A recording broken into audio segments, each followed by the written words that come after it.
बिस्मिल्लाहिर्रहमानिर्रहीम। आज का हमारा लेक्चर पिछले लेक्चर से की कंटिन्यूटी में है। यानी अगर कोई हुकूमत किसी किताब अखबार वगैरह को जब्त करती है इस बेस पर कि वो उसमें सेडिशस बगावत पे उकसाने वाला या गद्दारी पे उकसाने वाला या कोई ऐसा मटेरियल है जिससे डिफरेंट क्लासेस ऑफ पीपल जो हैं, मुख्तलिफ तबकात जो हैं उस मुआशरे में रहते हुए मुल्क में, उनके दरमियान कोई नफरत पैदा करता है या कोई मजहबी मनाफरत जो है उसको पैदा करता है, नफरत पैदा करता है, या कोई ऐसा मटेरियल है जो एक किसी मखसूस जो मजहबी अकीदा या मजहब या मसलक रखने वाले लोग हैं उनको एडवर्सली अफेक्ट करता है, नेगेटिवली अफेक्ट करता है। तो आप जानते हैं 99A CRPC के तहत गवर्नमेंट ऑफिशियल गजट में नोटिफिकेशन करके जिसमें वजूहात बयान करेगी गवर्नमेंट के कौन सा मटेरियल है, क्या वजूहात है, किस वजह से, वो सारी वजूहात करके तो उसको डिक्लेयर कर सकती है काबिल ज़ब्ती सरकार। और फिर वो सारा हमने पिछले लेक्चर में डिटेल प्रोसेस किया। आज जो सेक्शन हम डील करने चले हैं दैट इज सेक्शन 99B से लेकर G तक, 99G तक। 99B ये है कि अगर कोई आदमी जो इस तरह का मटेरियल अखबार या किताब या कोई ऐसा जब्त किया गया है उसमें इंटरेस्टेड है, उसमें किसी भी तरह इंटरेस्टेड है, अखबार का मालिक है, कॉलमिस्ट है, किताब का राइटर है या कोई और सी ऐसा मटेरियल जो जब्त किया गया है, उसमें इंटरेस्टेड आदमी जो है वो हाई कोर्ट को पिटीशन फाइल कर सकता है सेक्शन 99B CRPC के तहत। और प्रूव क्या करना है कि ऐसा कोई मटेरियल उसमें मौजूद नहीं है, लिहाजा इस आर्डर को सेट असाइड किया जाए। तो ऐसा कौन सा मटेरियल नहीं है, क्या प्रूव करना है कि it did not contain any such a seditious or treasonable or any such material inciting the feelings of the public or any class of people कि वो उकसाया जाए उसको। तो ये साबित करना हाई कोर्ट के सामने। तो ये खुलासा है, लुबे-लुबाब है इसका सेक्शन 99B CRPC का। और इसका जो सब क्लास 2 है वो ये प्रोवाइड करता है कि हर ऐसा मटेरियल जो पाकिस्तान से बाहर प्रिंट हुआ, तैयार हुआ या किसी भी तरीके से उसको डिजिटली, इलेक्ट्रॉनिकली या किसी भी तरीके से तैयार किया गया है, लेकिन पाकिस्तान से बाहर तैयार किया गया है, तो उसमें सेक्शन 99A लागू नहीं होती। अब इस पे डिफरेंट केस लॉ आपके लिए सर्च किया ताकि मजीद क्लैरिटी हो जाए। ये जो हाई कोर्ट को दरखास्त देनी है, ये जिस दिन जब्त करने का ऑर्डर किया प्रोविंशियल गवर्नमेंट ने, उस दिन से 2 माह के अंदर अंदर करनी है। और हाई कोर्ट जिसको जुरिस्डिक्शन है, यानी जिसके हर सूबे की आप जानते हैं जो जुरिस्डिक्शन डिवाइडेड है, हर सूबे में एक हाई कोर्ट होती है और पंजाब के सूबे में आगे 3-4 बेंचेस हैं। तो जिसकी जुरिस्डिक्शन में, जिसकी हदूद में, जहां पे जिस हाई कोर्ट को इख्तियार समाअत है, वहां पे उस हाई कोर्ट को इख्तियार है कि वो इसको देखे, चेक करे कि आया ये जो रीजंस गवर्नमेंट ने 99A में अपना नोटिफिकेशन जारी किया है तो ये जस्टिफाइबल रीजंस है।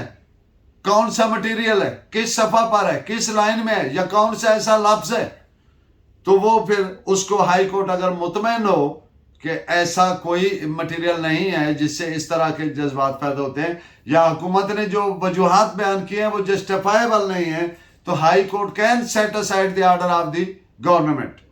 This is reported as AIR 1971 Bombay, page 5-6।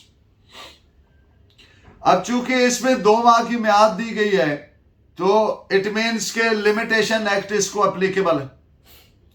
अब अगर 2 माह से ज्यादा का टाइम हो गया तो section 5 of the limitation act के तहत कंडोनेशन ऑफ डिले जो है उसको किया जा सकता है सेट असाइड, बशर्ते कि ईच डे जो है उसको जस्टिफाई किया जाए डिले को कि किस वजह से डिले हुआ।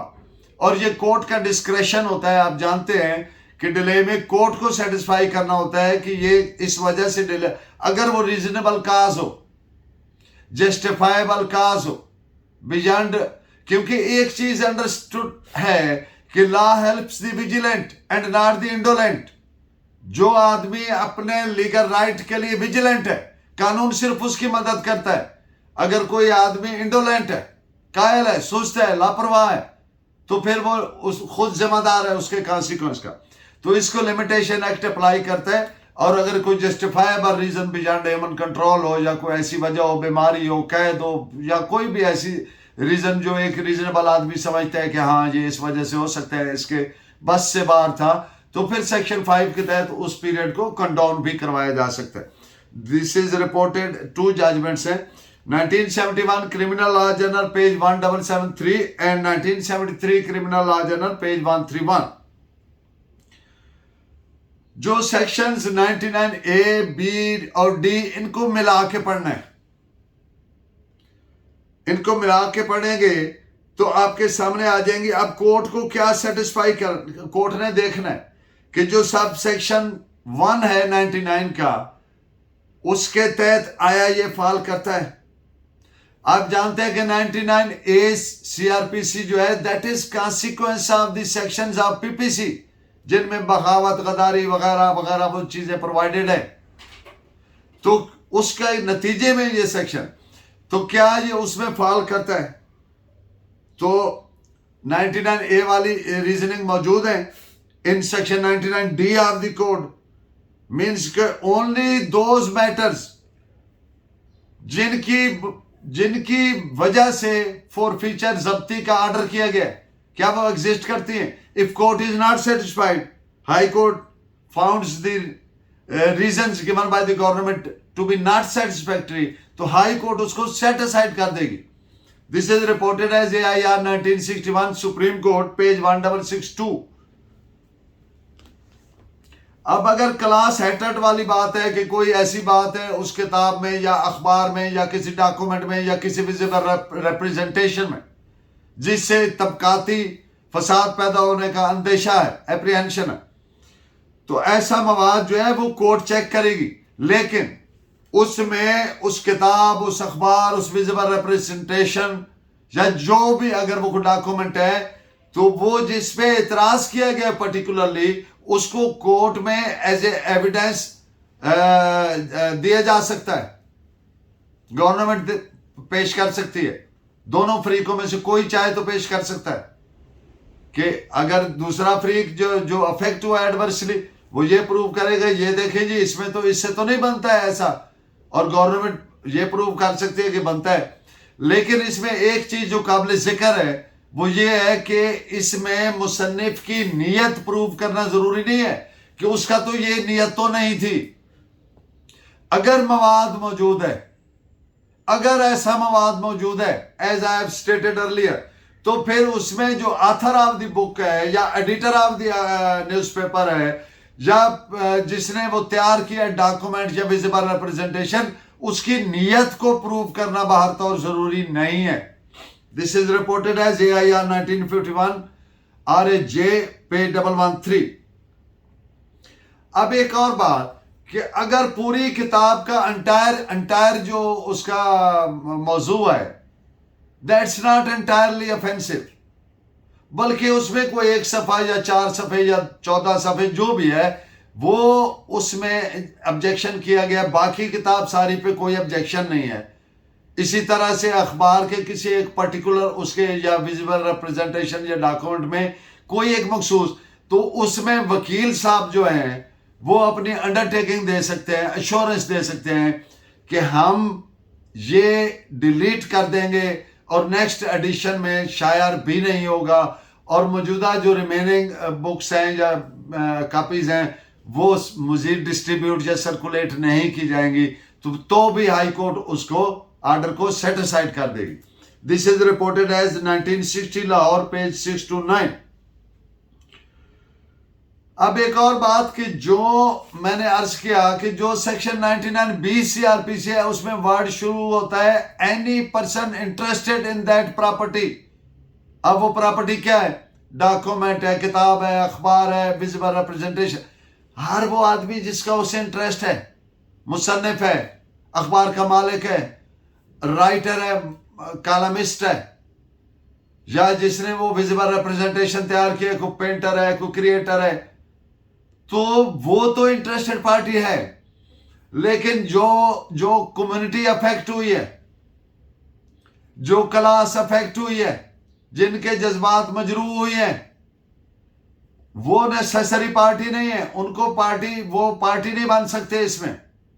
इसमें सिर्फ इंटरेस्टेड पार्टी का पर्सन का जिक्र है। तो इस पे आप केस लॉ भी नोट फरमाइए। PLD 1954 Lahore page 724।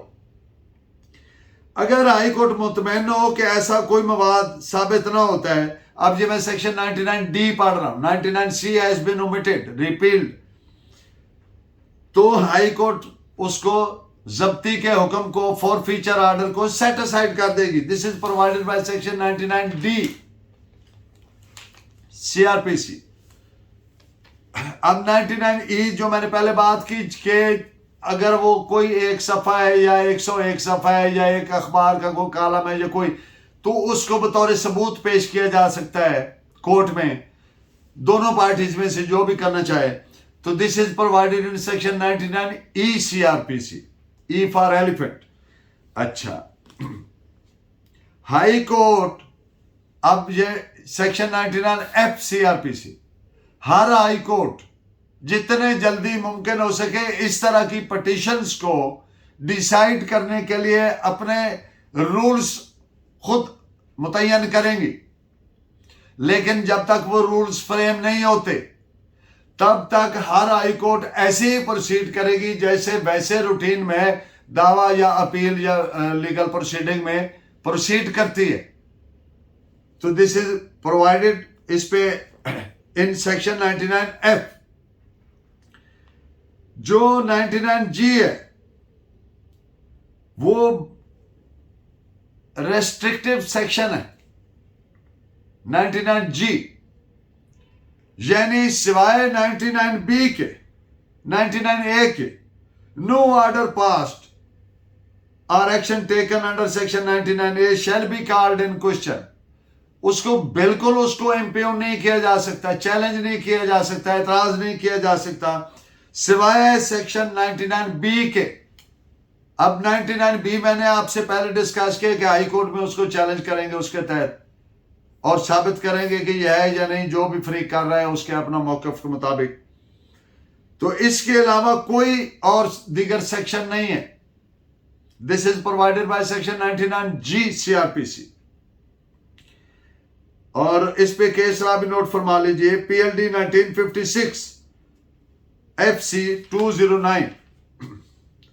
और इन द एंड ये जितने सेक्शंस हैं 99A से लेकर G तक CRPC, ये कब इंसर्ट हुई है? ये इंसर्ट हुई है CRPC में इन द ईयर 1922। और इन इट्स ओरिजिनल फॉर्म ये क्या था कि अगर कोई सडिशस मटेरियल है यानी बगावत पे उकसाने वाला, जैसा कि 124A PPC में प्रोवाइडेड है, पनिशेबल है, तो उस सिचुएशन के लिए ओरिजिनल फॉर्म में ये प्रोवाइड किए गए। जैसे पिछले लेक्चर मैंने बात की थी कि हमेशा डिक्टेटर, गासिब, जो लोगों की आवाज बंद करना चाहते हैं उसके कारआमद है। तो देखिएगा कि किस दौर में आई ये सेक्शन, किसी डिक्टेटर के दौर में। आप जानते हैं कि 1922 में ब्रिटिश रूल था, सब कॉन्टिनेंट के लोग गुलाम थे, तो अंग्रेज को खतरा था बगावत का। तो जो मादरे मिल्लत के सबूत थे, जो सन्स ऑफ द लैंड साइल थे, जो बागैरत और बाज़मीर लोग थे, वो अपनी जमीन की, मदरलैंड की हिफाजत के लिए आजादी की जंग लड़ते थे। तो अंग्रेज उनको गुलाम बागी कहता था। तो ये सेक्शन बेसिकली तब इंसर्ट किए गए CRPC में। I always wish my lecture be beneficial for you. Keep guiding me by your valuable comments. Allah Nigeban, thank you very much.